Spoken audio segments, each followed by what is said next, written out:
L'URSSAF. Voilà, c'est un contrôle. Opération de contrôle inopinée pour ces 4 inspecteurs de l'URSSAF. Au programme aujourd'hui, des ateliers de confection rue d'Aboukir dans le 2e arrondissement de Paris. Leur mission, débusquer le travail illégal, que ce soit des salariés non déclarés ou de la dissimulation d'activité. Très vite, les 4 hommes prennent possession des lieux et recueillent les identités des personnes présentes.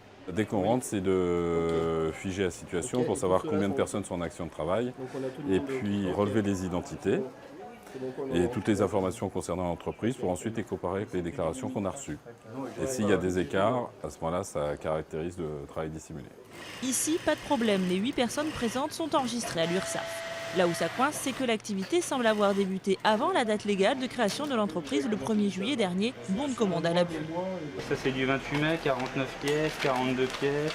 Au mois de mai, vous avez travaillé avant la création officielle. Un petit mensonge s'il est avéré qui donnera lieu à un redressement de cotisation. Autre atelier, autre écart.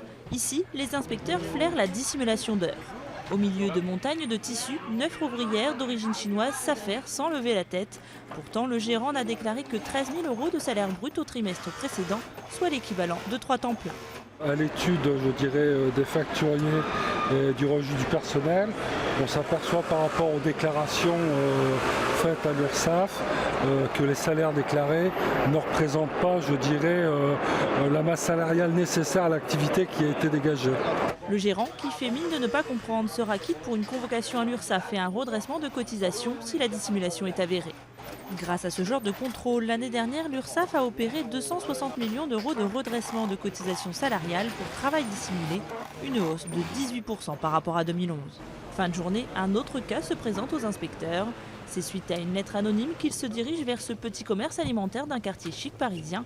Le vigile, employé par un prestataire de services de sécurité, ne serait pas totalement déclaré. Vous travaillez combien d'heures pour cette société? Je travaille, ça dépend des fois, là, je travaille 40 heures par mois. 40 heures? Ouais. Mais très vite, face aux témoignages des autres employés, il est obligé de reconnaître qu'il travaille à temps plein et que son salaire est payé en liquide, non déclaré. Mal à l'aise, il craint d'être licencié. Vous êtes une victime dans l'histoire, ok? Et puis nous, c'est l'employeur qu'on contrôle, c'est pas vous. Les inspecteurs vont maintenant décortiquer l'activité de ce prestataire de services basé en Seine-Saint-Denis. Pour eux, cet employé ne serait pas le seul non déclaré. La sécurité, comme le BTP ou encore le commerce de détail et la restauration, sont les secteurs les plus touchés par le travail dissimulé, car ce sont des secteurs à fort besoin de main-d'œuvre.